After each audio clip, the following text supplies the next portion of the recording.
ওগো আল্লাহর পয়গম্বর, ওগো মুসা নবী, আপনি তো আল্লাহর পয়গম্বর। আমি জানি আপনি কুহে তুর পাহাড়ে যাবেন, আর আপনার সেখানে গিয়ে আল্লাহর সঙ্গে আপনি কথা বলতে পারেন। আমি আপনাকে একটি আমার আবদার দেব, আপনি আমার জন্য একটু সুপারিশ করবেন। কি সুপারিশ বলো? বলছো হুজুর, আমি ভুল করেছি, আমি ভুল করে আপনার এই কাজটা করেছি, জানা করেছি, আবার পেটে বাচ্চা ধরে আবার তাকে জন্ম দিয়েছে, আমি আবার তাকে কাতল করে দিয়েছে। হুজুর, আজ আমার মন চাচ্ছে তওবা করব। তওবা শুধু তওবা নয় হুজুর, আমি তওবা করতে থাকবো। আপনি আল্লাহর কাছে গিয়ে আমার আরজিটা জানাবেন, আপনি একটু আমার জন্য সুপারিশ করবেন, আমার আল্লাহ যেন আমায় মাফ করে দেয়, আমাকে যেন ক্ষমা করে দেয়। বাবা যে বন্ধুগণ ভাই, কথাটা শুনতে নাই। মুসা নবী বলতেছে, এত বড় তুমি কাতিল, যে জেনা করেছো, পেটে বাচ্চা ধরেছো, আবার তাকে তুমি কতল করে দিয়েছো।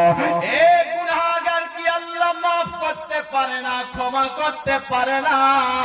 যা যা যা, এখান থেকে চলে যাও, এখান থেকে পালিয়ে যাও, না হলে আল্লাহ তাআলা এই জমিনের মধ্যে আগুন লাগিয়ে দিতে পারে। মেয়েটা কিন্তু শর্মিন্দা হয়, সেই জায়গা থেকে পালিয়ে গেল, সেই জায়গা থেকে চলে গেলেন। যখন সেই জায়গা থেকে মেয়েটা চলে গেল, হঠাৎ করে আল্লাহর তরফ থেকে আপনার জিবরিল আমিন চলে এসেছে। আসার পর বলছেন, ও আল্লাহর কালিম মুসা, আপনি ও মেয়েটাকে কেন তাড়িয়ে দিয়েছেন? একবার বলেন, আপনি ও মেয়েটাকে কেন তাড়ালেন? একটুখানি জানানো। বাবা যে বন্ধুগণ ভাই, মুসা নবী বলছেন, ওগো আল্লাহর ফেরেশতা জিবরিল, ও জিবরিল আমিন, এই মেয়েটা এত বড় পাপ করেছে, এত বড় গুনাহ করেছে যে আপনার মাপ, আপনার এর গুনাহ মাফ হবে না। আল্লাহ তাআলা কে আপনার ক্ষমা করতে পারে না, এর থেকে বড় গুনাহ মানুষ আর করতে পারে না। বলতেছেন জিবরিল আমিন, বলছেন, ওগো আল্লাহর পয়গম্বর মুসা, আপনি কি দেখেছেন এর থেকে বড় বড় গুনাহ? আপনি কি এর থেকে বড় গুনাহগারকে দেখেছেন? এর থেকে বড় খারাপ মানুষকে দেখেছেন? বলছেন না, এর থেকে তো আর বড় গুনাহগার হতে পারে না। আল্লাহর আপনার ফেরেশতা জিবরিল আমিন বলছেন, নবী মুসা,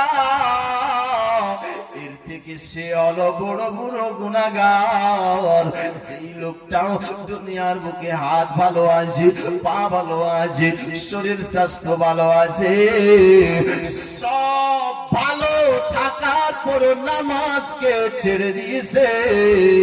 এই নামাজকে ছেড়ে দেওয়া ব্যক্তিটা গুনাহ আর কাতিলের থেকে বড় গুনাহগার।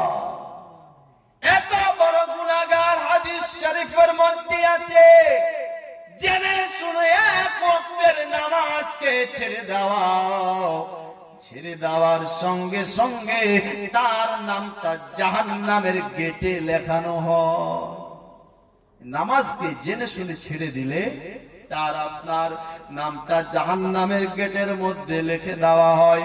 মুসলমান ভাই, নামাজ ছাড়বেন না, কারণ দুনিয়ার বুকে সব থেকে বেহতরিন ইবাদত, সব থেকে আলা ইবাদত, সব থেকে আফজাল ইবাদত, যেটার নাম হলো নামাজ। কেন মরবেন, কবরে যাবেন, কবর থেকে আপনাকে হাসরে তোলানো হবে। ব্রাদার, হাসরে সর্বপ্রথমে যেটা প্রশ্ন হবে সেটা আপনার আমার নামাজের ব্যাপারে,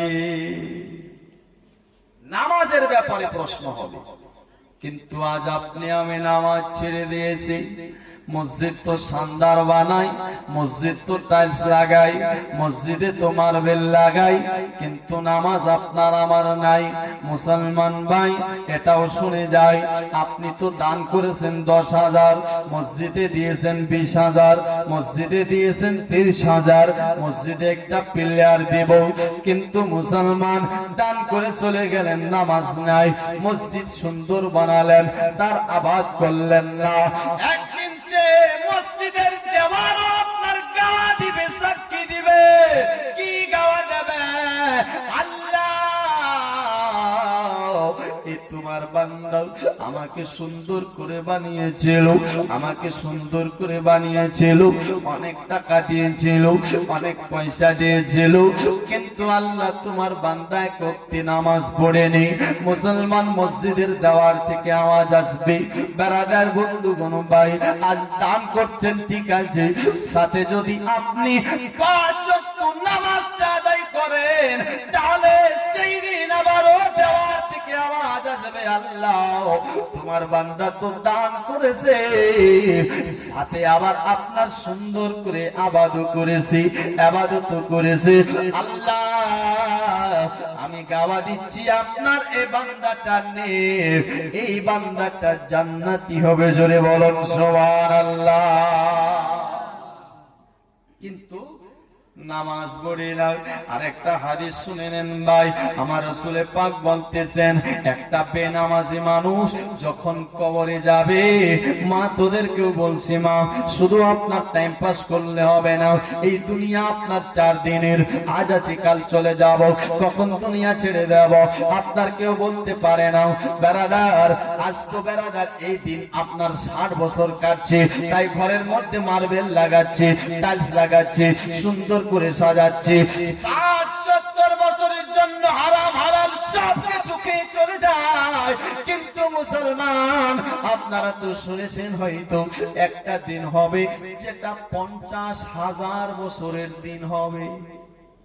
কত হাজার? 50 বছর নয়, 50,000 বছর। এই দিনগুলোকে এক জায়গায় 50,000 আপনার দিনকে একটা দিন বানাবে, আর আপনার সূর্যটা 1.5 হাত উপরে আসবে। কয় হাত? 1.5 হাত পড়ে, আর সূর্য একটা আছে 40 ডিগ্রি যদি তাপ আসে, আপনার আমার সহ্য হয় না, আপনি আমি সহ্য করতে পারি না, এদিকে পাংখা খুঁজি, ওদিকে আপনার বেড়াদার গাছতলায় যায়, কোথায় শান্তি পাবো, কোথায় সুকুন পাবো, এত গরমে সহ্য হয় না, আমি সহ্য করতে পারি না। কিন্তু মুসলমান ভাই, একটা এরকম দিন আসবে যেটা নাফসে নাফসের আলম থাকবে, 1.5 হাত উপর সূর্যটা থাকবে, আর সূর্য একটা আছে, সেই দিন সূর্যের মুখ আপনার 12টা হয়ে যাবে, আপনার অবস্থা কি হবে? মাথার মগজ খলবল করবে, জমিটা তাম্বা হয়ে যাবে, যার যেমন গুনাহ হবে, কারো হাঁটু পর্যন্ত ঘাম হবে, কারো কোমর পর্যন্ত হবে, কেউ হাবুডাবু করতে থাকবে। একটা যদি মাছ ছেড়ে দেন, মাছটা সঙ্গে সঙ্গে সেকেন্ডের মধ্যে চলে যাবে, আপনার তাহলে কি অবস্থা হবে? আপনি কি একটুখানি ভেবে দেখেছেন? আপনি একটু ভাবলেন না? একটু চিন্তা করলেন না? মুসলমান, এখানে আপনি এটাও বলতে পারেন, যদি 12টা সূর্যের মুখ হয়, 1.5 হাত উপরে সূর্যটা থাকে, তাহলে তো কেউ বাঁচতে পারবে না। কেমন করে বাঁচবে? নেককার হলেও কেমন করে বাঁচবে? আমি বলবো ভাই, হ্যাঁ বাঁচবে, ওকে এটাও লাগবে না যে 50,000-এর দিন আছে। মুসলমান ভাই, সেই দিন যেই বিবির জন্য আপনি হারাম খেয়েছেন, লটারি কেটেছেন, সুদ খেয়েছেন, ও বিবিকে বলবেন, ও বিবির কাছে আসবে না, বেটাকে বলবেন, বেটা আসবে না, দাদুকে বলবেন, আপনার আসবে না, আব্বাকে বলবেন, আব্বা আসবে না, মাকে বলবেন, মাও আসবে না। আসবে তাহলে কে? সেই সূর্যটা থেকে বাঁচাবে আপনাকে।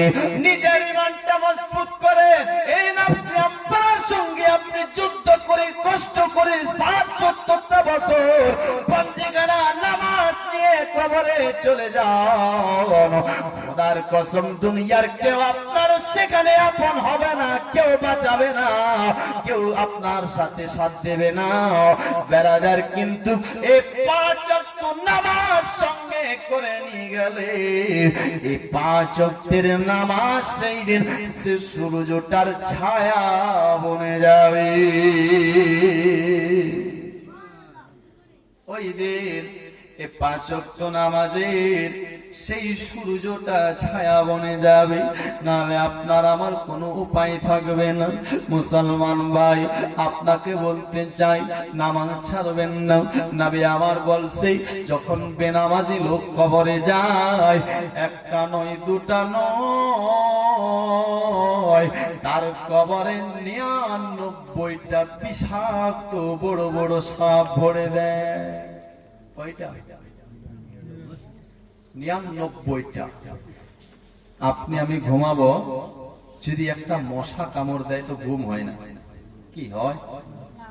শান্তি পায় না, সুকুন পায় না, চেন আসে না। সেদিন কোথায় চেন আসবে?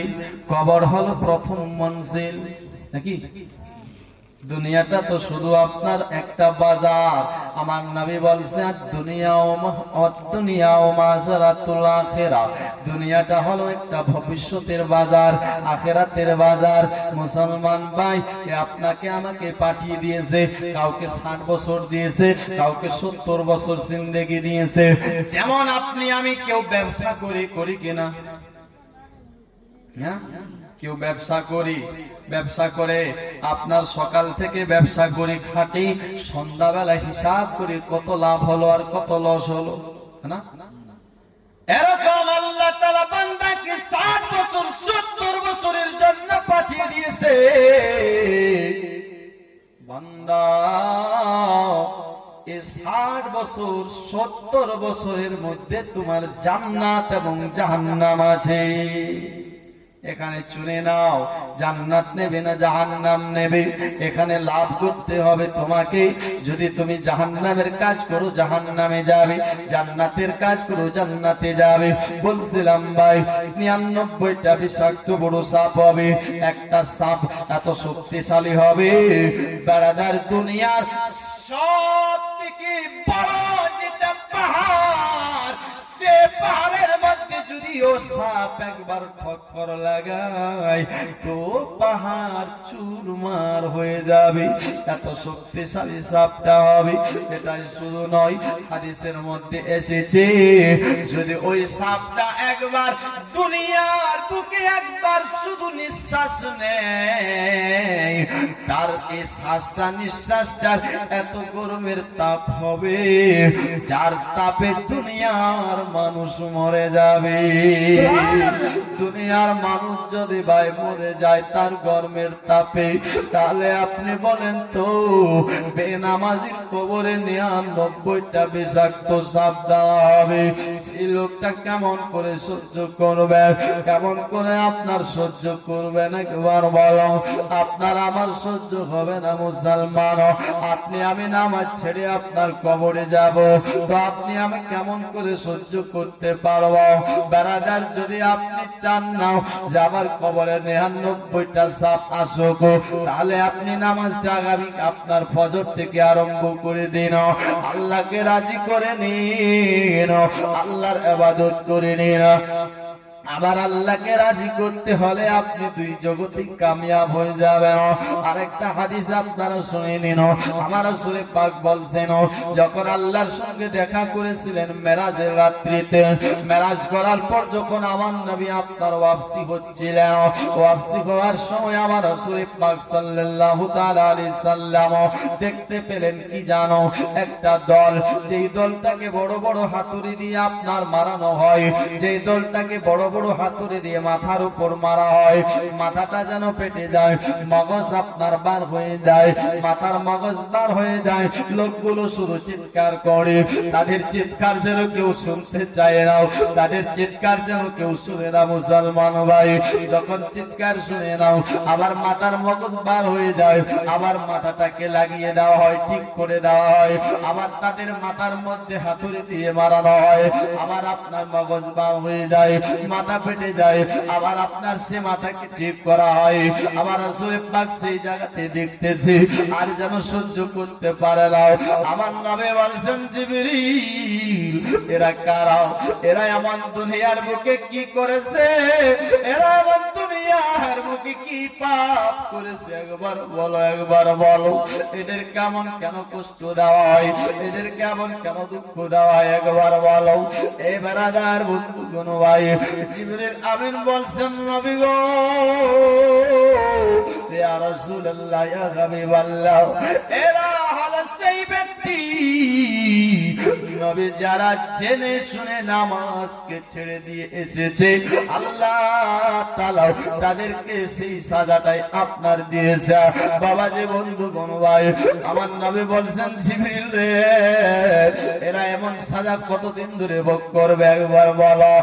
জিবরিল আমিন বলছেন নবী গো কবরে আসার পর থেকে শুরু কিয়ামত পর্যন্ত তার এমনই সাজা হয়। আবার হাসরের ময়দানে বিষাক্ত হিসাব কিতাবের পর ও বেনামাজের ঠিকানা আবার জাহান্নাম হয়। আবার সে জাহান্নামে যাবে। মুসলমান ভাই চিন্তা করে দেখেন আপনি কি চান আপনার কবরে এমন সাজা হোক এমন আযাব হোক? যদি না চান নামাজ পড়ে নিন, আল্লাহর ইবাদত করে নিন, গরিবের হক মারা ছেড়ে দিন, চুরি চামারি ছেড়ে দিন, শরাব পান করা ছেড়ে দিন, তওবা করে নিন। মুসলমান ভাই কেন আপনার যে ব্যক্তি আল্লাহর নামাজ পড়ে দুনিয়া থেকে বিদায় হবে হাদিসে এটাও এসেছে যখন নামাজি ব্যক্তিটা কবরে যায় আপনার তার কবর যেন লম্বা চওড়া হয়ে যায়। জোরে বলুন সুবহানাল্লাহ। তার কবর আলোকিত নূর হয়ে যায়। আবার যেন তার কবরের পাশ দিয়ে একটা নহর তৈরি হয়ে যায়, ও নহর দিয়ে পানি বইতে থাকে। আবার ও নামাজি ব্যক্তি দেখতে পাবে পাঁচ ওয়াক্তের নামাজ। জোরে বলুন না সুবহানাল্লাহ। আমি হলাম পাঁচ ওয়াক্তের নামাজ যে আপনি আমার দুনিয়ার বুকে খিদমত করেছেন পাঁচ ওয়াক্ত নামাজকে আদায় করে। তাই আমার আল্লাহ তাআলা আমি পাঁচ ওয়াক্তের নামাজকে তোমার কবরে পাঠিয়ে দিয়েছে। যেমন তুমি দুনিয়াতে আমার খিদমত করেছো তেমন আজ থেকে স্টার্ট কিয়ামত পর্যন্ত আমি নামাজ তোমার খিদমত করতে থাকবো। তুমি দুনিয়াতে আমার খিদমত করেছে আর আমাকে আল্লাহ তোমার খিদমতের জন্য কবরে পাঠিয়ে দিয়েছে। জোরে বলুন না সুবহানাল্লাহ। দোস্ত বন্ধুগণ ভাই দুনিয়া শুধু আপনার আসল নয়, এই দুনিয়াটা কয় দিনের জন্য ভাই। মত সে কিসকো